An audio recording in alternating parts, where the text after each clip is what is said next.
Welcome to homework. The RC circuit shown in this diagram is called a high-pass filter because it allows high-frequency A signals to pass by with lower attenuation than with low-frequency signals. So high-frequency signals will pass through while low-frequency signals are blocked out. We want to show that the voltage gain, which is equal to the voltage output over the voltage in, where voltage in is provided by our power source. We want to show that this is equal to 2 pi times the frequency times the resistance times the capacitance all over 4 pi squared, frequency squared, resistance squared, capacitance squared plus 1, all square rooted. So how do we show this? Let's start by finding the voltage output across the resistor. So using a voltage divider equation, we can show that this is equal to the resistance over the total impedance of the circuit, which is R squared plus the reactance of the capacitor squared, square rooted. And all this times the input voltage. So this tells us the ratio of how much voltage is dropped across the resistor, which is what we want to find. So this ends up being equal, simplifying the expression for the reactance of the capacitor, to the voltage input times the resistance over square root of resistance squared plus 1 over 2 pi times the frequency times the capacitance squared. And as I said, all this square rooted.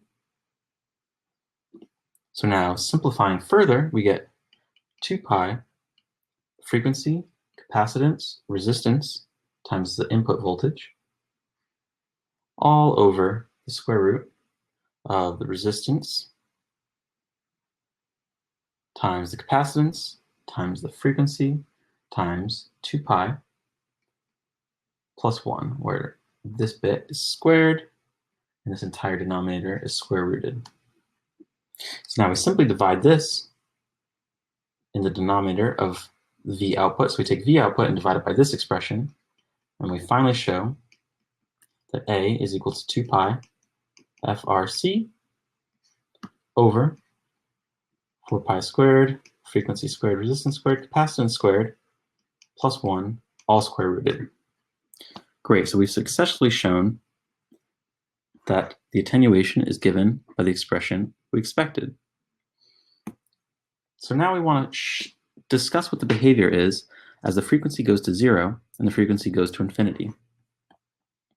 So as the frequency goes to 0, we can see that the gain will also drop to 0 because we have a frequency in the numerator here, but our denominator will stay finite. So in this instance, the capacitor becomes fully charged and no current will flow across the resistor because all the voltage will be dropping across the capacitor. So the output voltage will drop to 0 across the resistor. Now let's look at the behavior as the frequency becomes very big. So as the frequency goes to infinity, the capacitive reactance becomes very small, which allows for a large current. So in the case of a large current, most of the voltage drop will drop across the resistor rather than the capacitor, and the capacitor will not have time to be fully charged.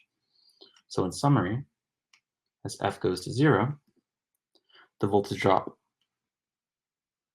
across the resistor also goes to 0. And as the frequency goes to infinity, the voltage drop across the resistor becomes maximized. So in the final part of this question, we're given specific values. So let's pop over to a new page.